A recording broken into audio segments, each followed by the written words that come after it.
Hey everybody, welcome. Happy Friday. The weekend's here, and as always, we're kicking it off with a live stream. Today we're going to be applying light and shadows to this battle map, which we created in a previous live stream labeled Creating Elevation.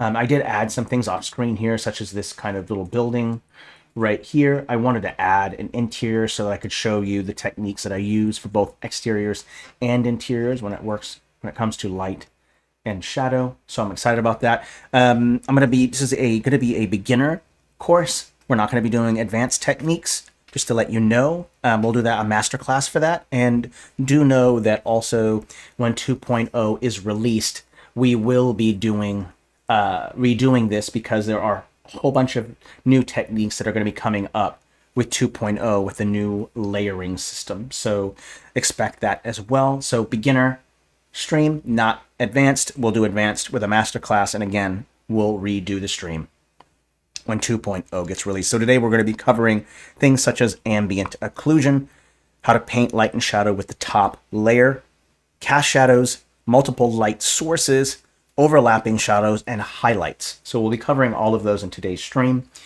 First, let's talk about ambient occlusion. Happy Friday, everybody. Welcome.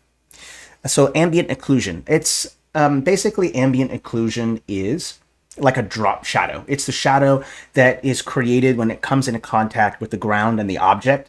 So for instance, you see this giant rock right here. It doesn't have any kind of ambient occlusion whatsoever, right? It's just seems very flat. So if I was to apply, let's say, ambient occlusion to it, then I'd want to like add some kind of shadow to it. So I'll turn the shadow on, bring the intensity up.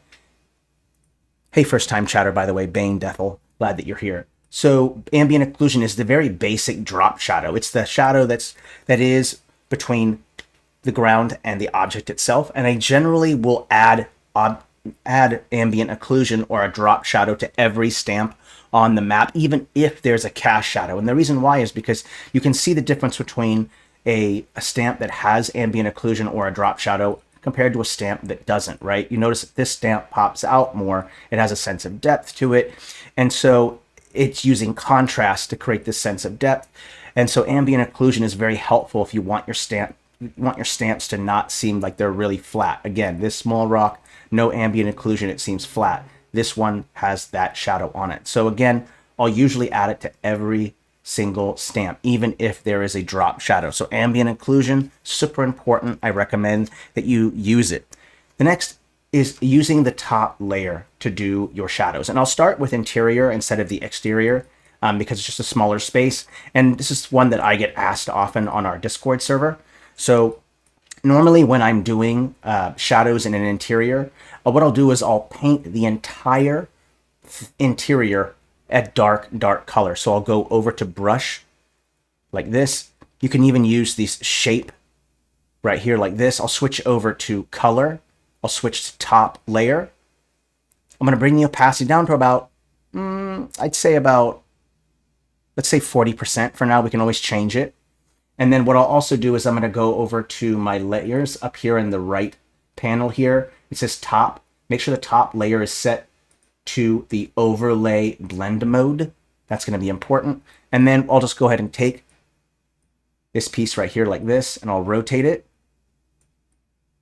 I'm going to make the entire interior this dark color like this. And then what I'll do is I'll just go apply. I'll add another layer, apply. Let's add one more, apply. There we go. So, oops, it's a little too much. Let's go back, undo.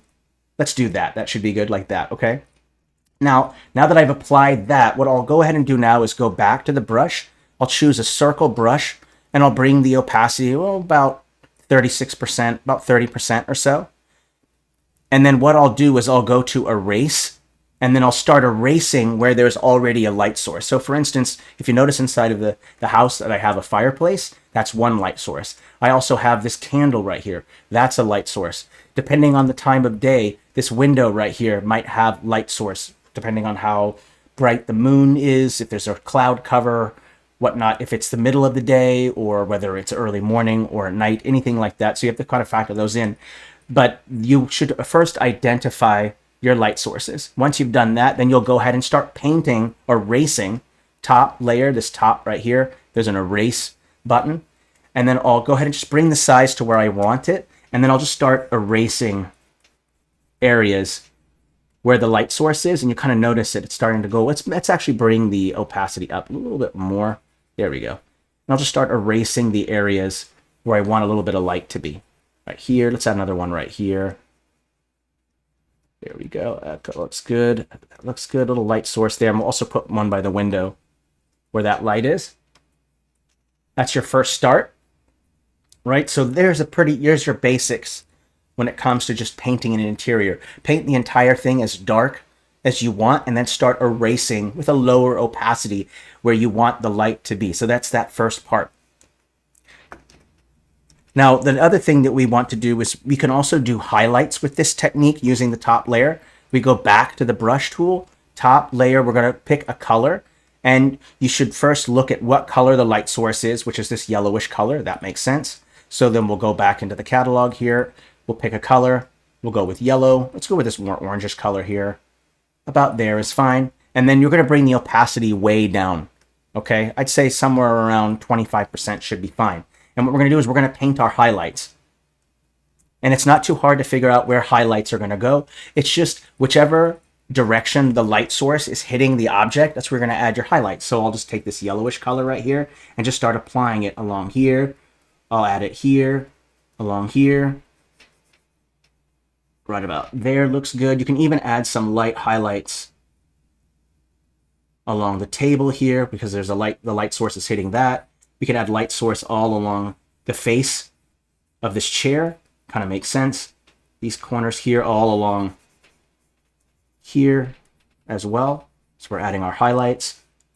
Same thing here. We'll add our highlights from our yellow candle there. Here. Not difficult, pretty easy stuff. This bench is lower to the ground than the bed, so you can add it here along the baseboard or the base of the footboard of where the bed is. You can add that there. And we'll add a little bit more along this edge here, along this edge here. Okay, so painting with the top layer, very, very, very helpful, doing your light and shadows there. The next one is doing cast shadows. How is it that I do a cast shadow? This one is, I get asked this quite a bit. And if you want to show like a cast shadow, something as simple as like maybe I want to show a cast shadow of this chair right here, I can just copy and paste the chair like that. Make sure the shadow is turned off, go to advanced settings, bring the brightness all the way down to 0. We're going to use this as our shadow.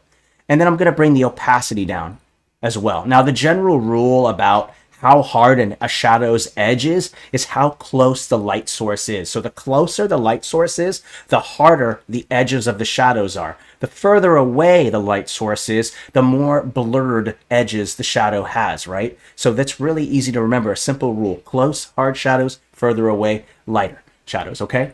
And what I'll do is I'll actually just bring the opacity all the way up so I can see it better, but I can go over to the transform and just kind of change the height like this to create this nice cast shadow shape.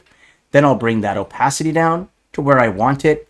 I think the one that I use the most is in between about 25 and 30%.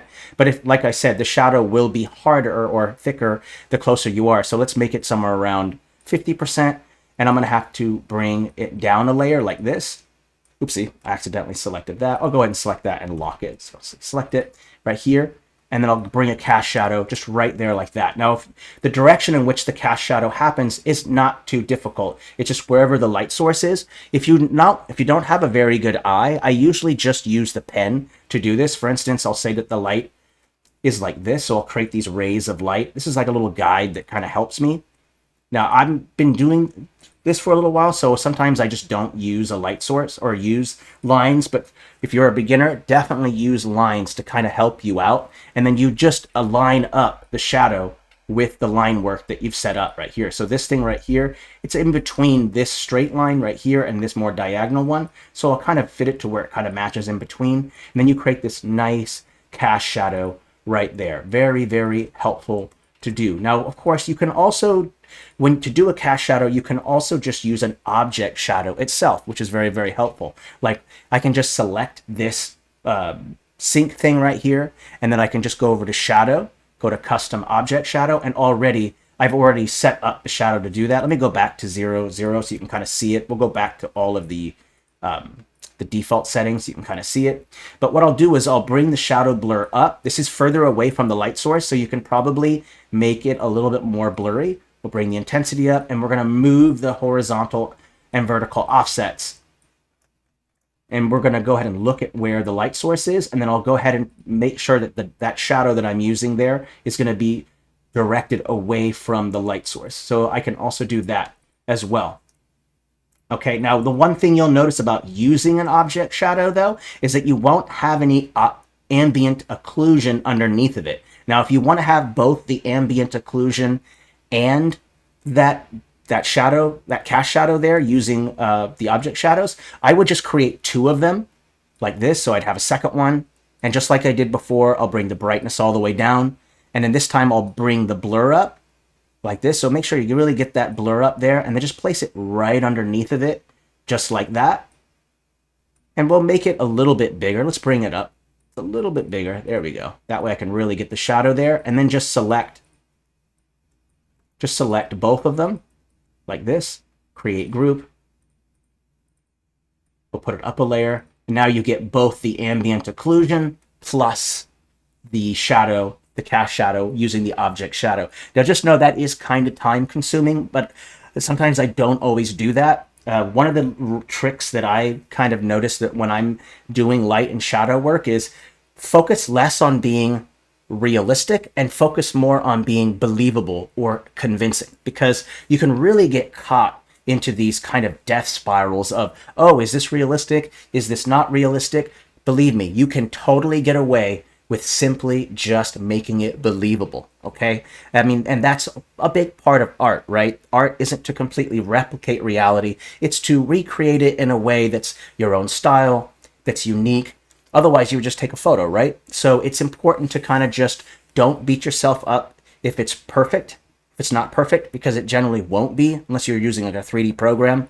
Remember, this is an online tool, so it doesn't have to be perfect. It just needs to be believable, right? You need to convince your players, the people who are looking at the map, the shadows are correct. All right, so cast shadows, you can use the object itself like I did here, or you can use this technique right here of using the object shadow itself.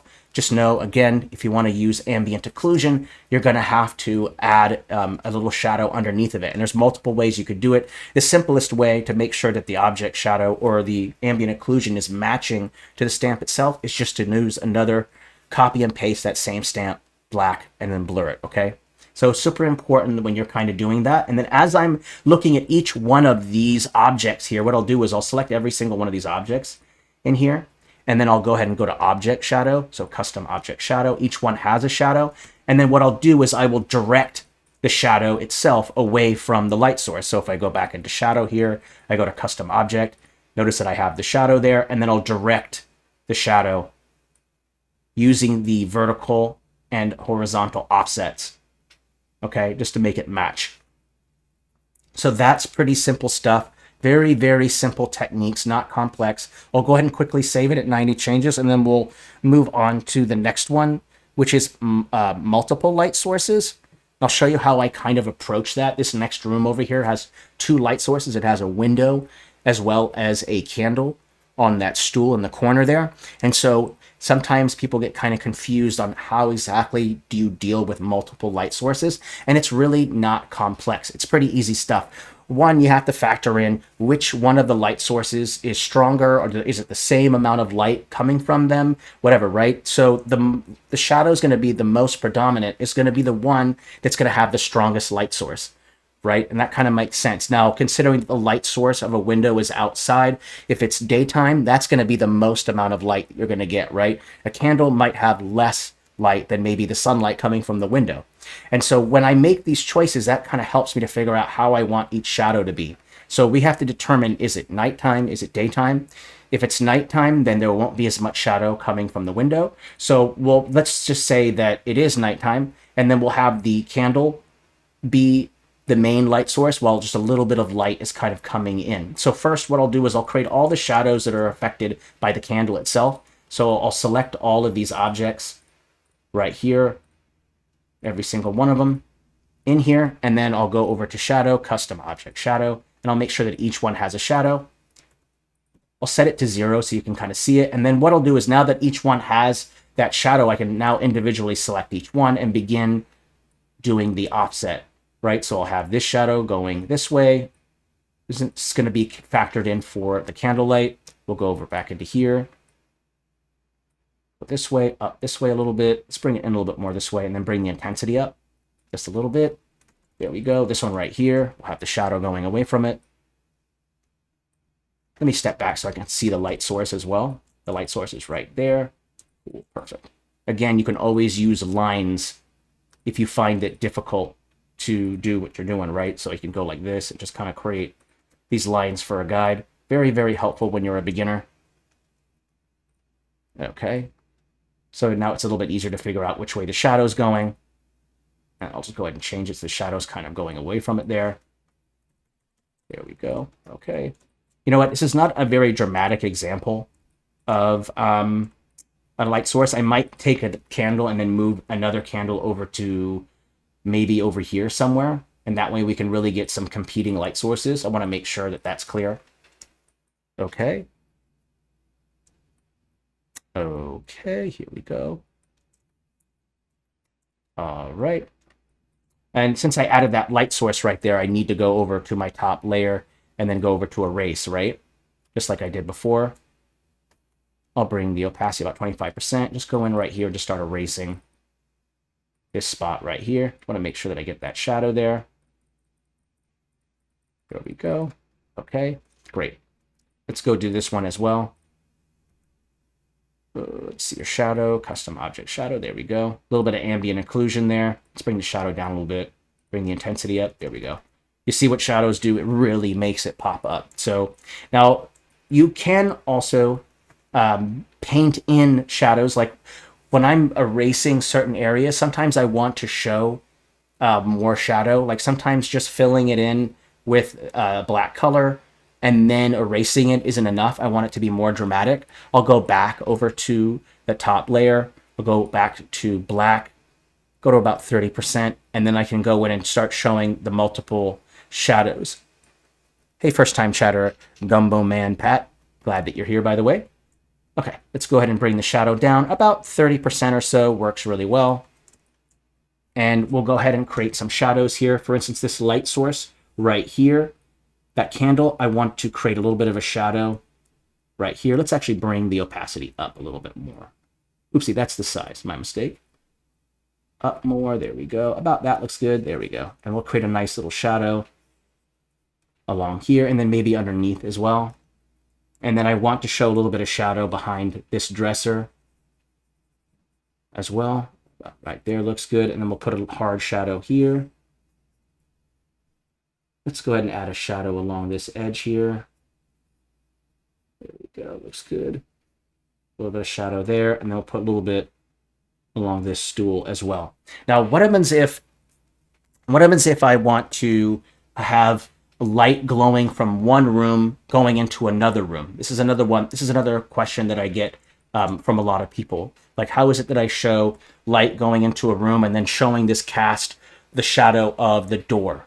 Right? This is a commonly one that I get asked a lot. So let's go over that as well. We'll go ahead and use the top layer again. I'll use this right here. I'm going to go and apply as much dark as I can to inside of here, and I'll show you how I approach that.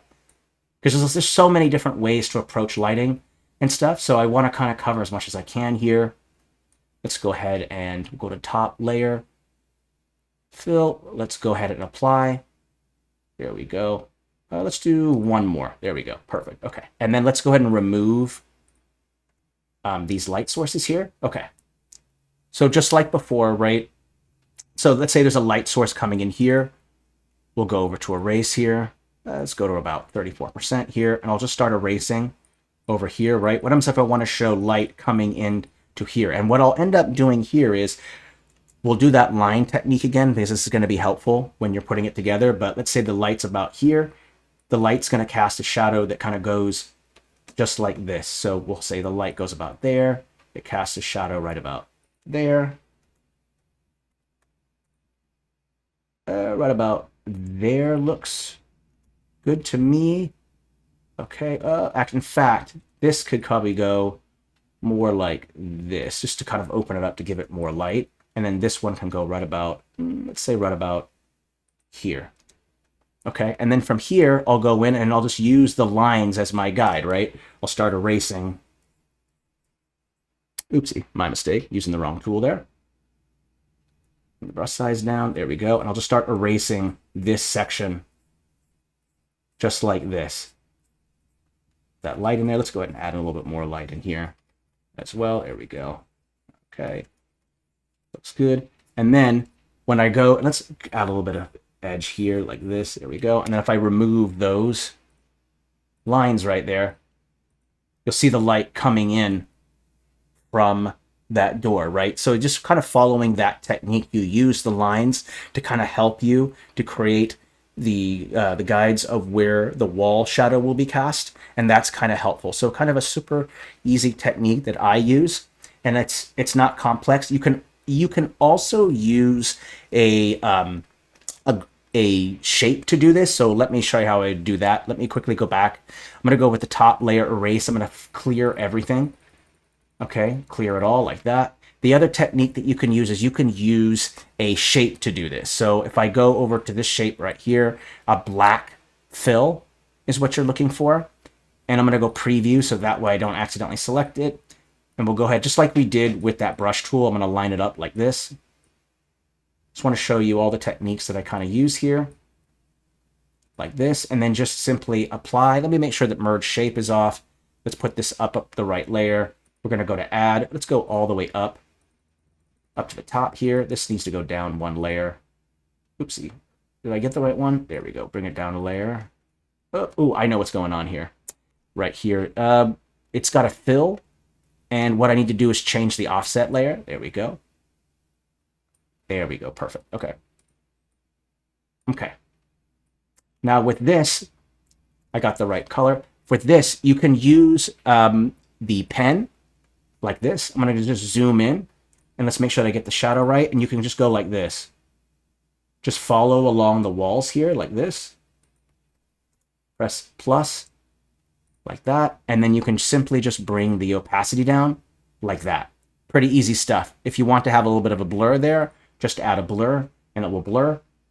And then you have it really simple like this. And you can just keep changing the opacity to make it as dark or as light as you want to, right? And I'll use that same technique I did here, just like this, right? Just go in like this, plus, there you go. And now you have your light coming in and out. That was actually much quicker than using the top layer, right? So there's a lot of different ways to kind of do it.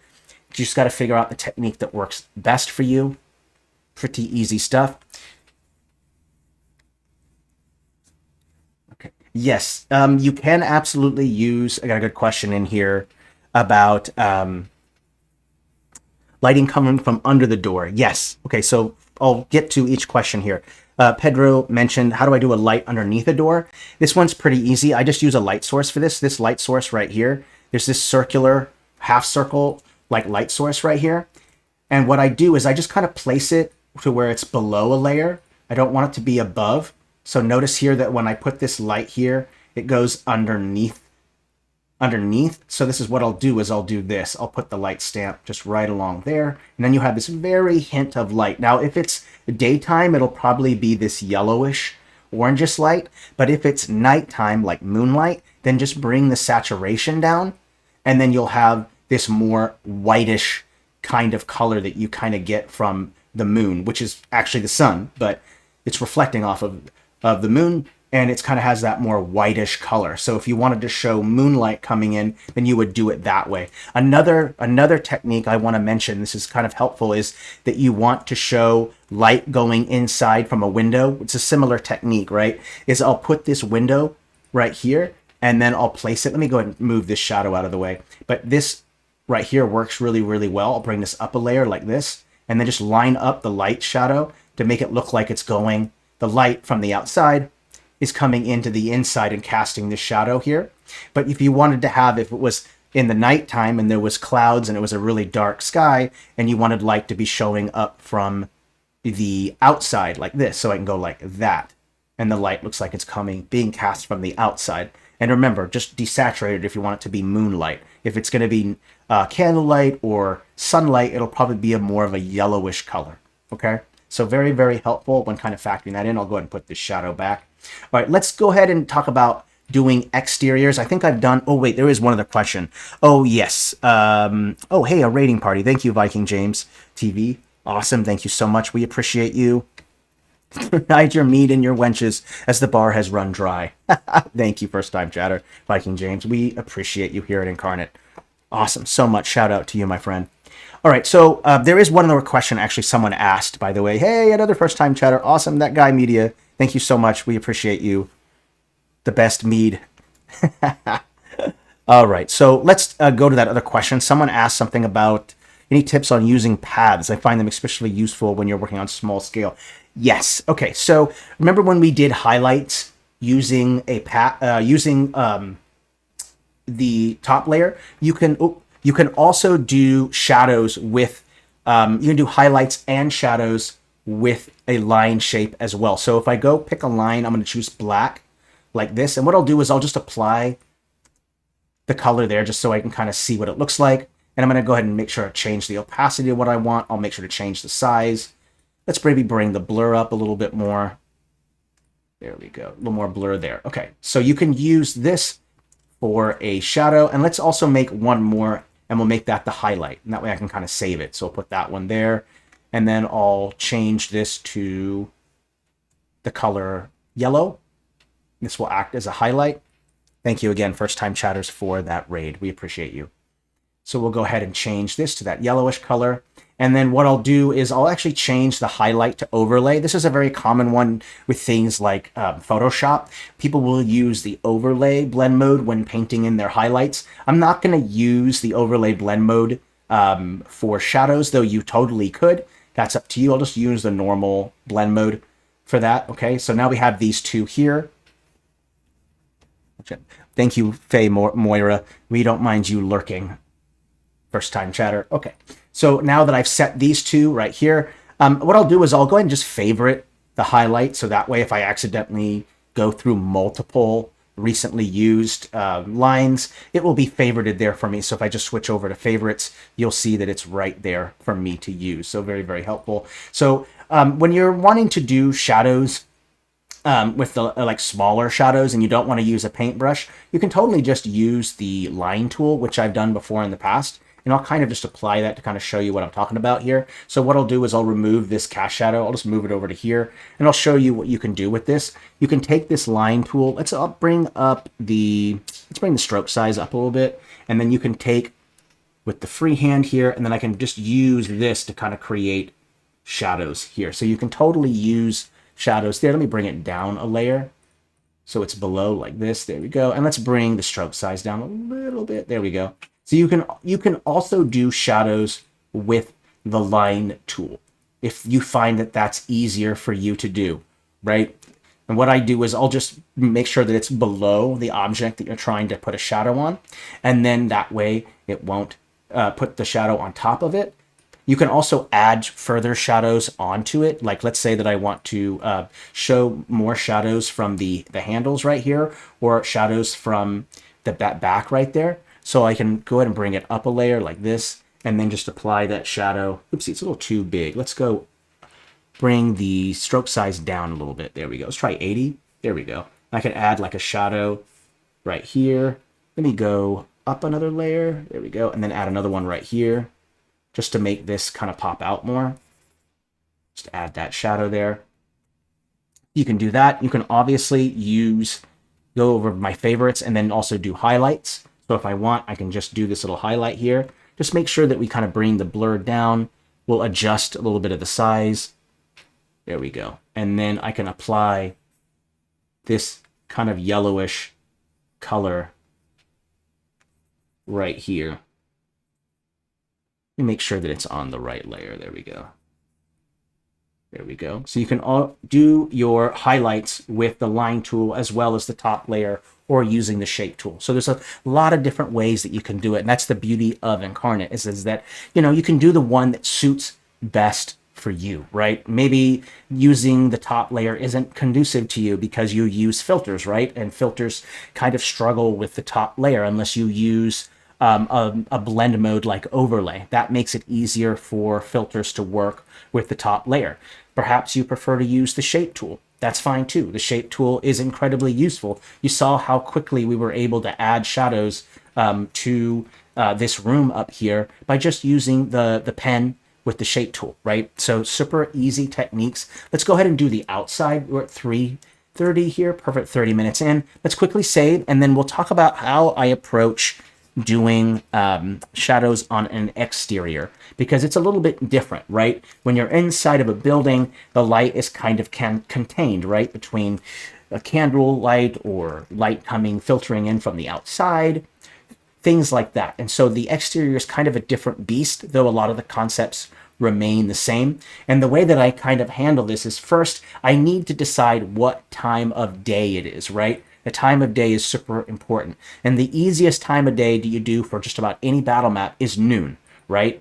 And the reason why is because the shadow work is simple, just like we did with the ambient occlusion. The shadow is just a simple drop shadow with no change to the horizontal or vertical offset. So if I select all stamps from these trees right here, I'll give you an example. If I want it to be noon, then I would make the offset 0. I would bring the blur out a little bit and then bring the intensity up. And you notice that the shadow is just a perfect cast shadow, right? It's not casting off anywhere. It's because the sun is straight up in the air and then going down. That's the most simplest technique. And for a lot of beginners, this is what I would recommend that you use, right? Now, if you want to show the time of day, that's perfectly fine, but that is a little bit more complex. And I will go into more advanced techniques in our masterclass. Okay, so for now, we'll stick with some basic stuff. But what I'll do first is you need to choose the time of day, and choosing the time of day is important. So let's say I don't want to do noon. Let's say it's more like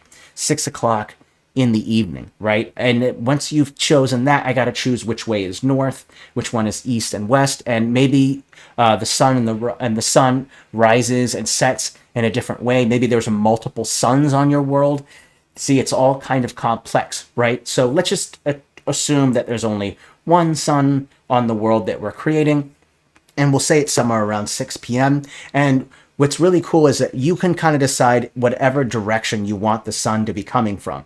Okay, but when it's 6 o'clock, there's going to be some cast shadows, and that is because when the sun is closer to the horizon, the closer and closer it gets to the horizon, you have a longer cast shadow. The further the sun is up in the sky, the less the shadow is cast from the sunlight. All right, so just know that the closer you are to dusk or you are to dawn, that's when you're going to have the more elongated shadows, right? So just kind of factor that in when you're thinking about it. And so there are a couple options here. The first thing I'll do is I'll establish where my light source is. And I've just kind of made this fancy light source right here. And it's very simple. And I have this. And what's helpful for me is that I'll create the light source and then I'll use these arrows. These arrows are from the sci-fi battle map style, if you're wondering where to find the arrows. And then this way I can use this as a guide to figure out where my light source is. So I can kind of figure out where my cast shadows are going to be emanating from, right? So I can kind of choose the direction that I want. Let's say that I want the sunlight to be over here like this. I have it as my guide, and now I can decide which way to have the shadows cast, right? So let's start with a couple techniques on doing cast shadows, right? The first one is you can just use the object itself, just like we did inside here, right? We did this cast shadow with this stamp. We're going to do that same technique, right? I'm going to take this rock right here. I'm going to bring the brightness all the way down. I'm going to bring the opacity down to wherever I want it to be. I might consider blurring it if I want. Okay, and then I'll bring it down a layer like this. And then I'm also going to I'm going to transform a little bit. That way I can get the more elongated shape. See right here like this. So I'm going to change the width so I get the elongated shape. Remember, the light, when it's closest to the horizon, the more elongated the shadow becomes. And so I'm going to bring the size of the stamp up a little bit, like this. I'll keep bringing it down another layer. Right there, there we go, just so that it's underneath the house. And then I'll place that shadow right there like that. And let me look at where the cast shadow is. It needs to be rotated and moved right about there. Okay, and so now you have this nice cast shadow of this rock. All right, simple stuff.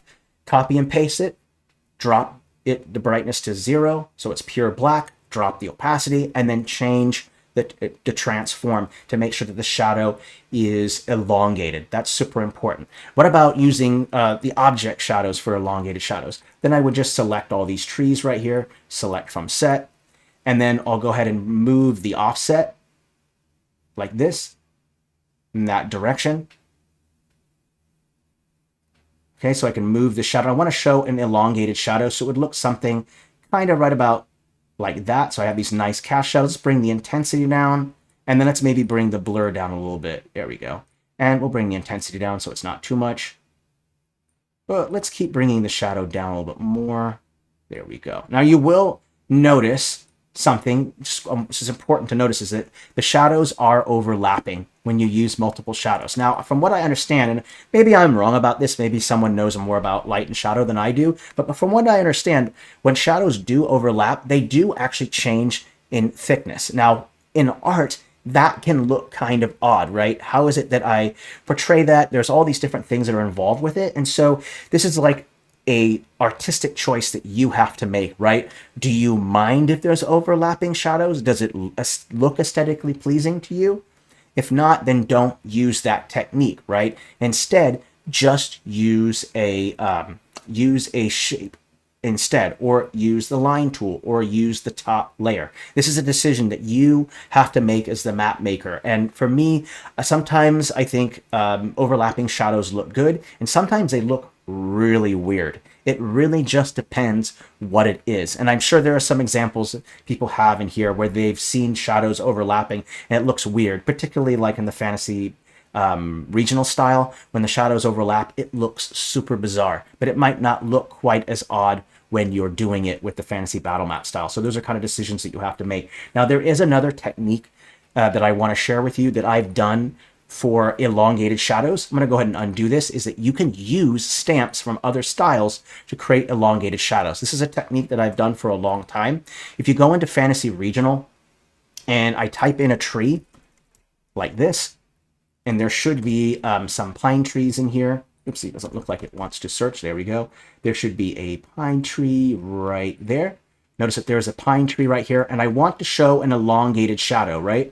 Cool technique. First, I'm just going to place the tree like this. And just like I did before, I'll bring the brightness all the way down. I'll bring the opacity down. Now, just notice that this tree has its own baked-in shadow. So you'll have to drop the opacity down enough for that shadow of the tree to disappear. So you notice that as I bring the opacity further and further down, the shadow disappears. Okay, now I can take that same tree and I want to maybe transform and bring the height so that I can get a little more elongated trunk there.